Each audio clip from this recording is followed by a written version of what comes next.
Bonjour, nous allons faire un dindon en crapaudine avec une saumure sèche. Nous allons commencer par enlever la colonne vertébrale du dindon. Il faut mettre son couteau à l'intérieur le long de la colonne vertébrale, appuyer comme ceci sur le bout de la lame et couper. La première partie de la colonne est coupée. Il faut maintenant couper l'autre côté.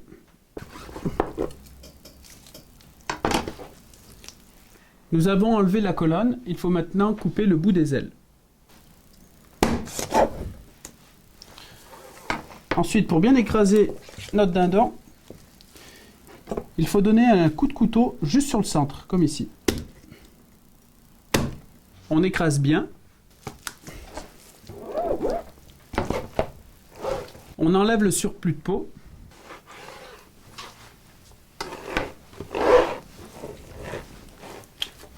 On écrase bien. Le dindon est prêt à être placé sur une plaque. Pour la saumure sèche, on utilise un tiers de sucre, 2 tiers de gros sel, quelques zestes d'agrumes, citron et orange. Il faut compter environ 30 grammes au kilo.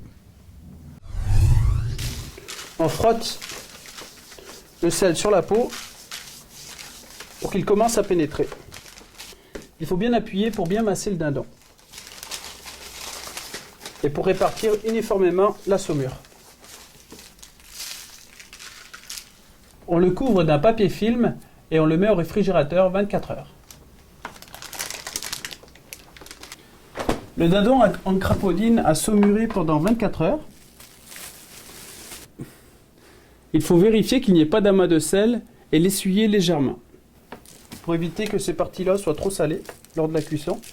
Il ne reste plus qu'à assaisonner avec un petit peu de poivre et mettre de l'huile d'olive.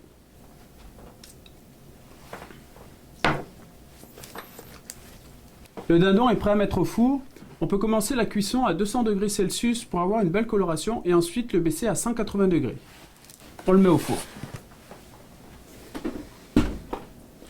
Nous allons maintenant vérifier la cuisson de notre dindon en crapaudine.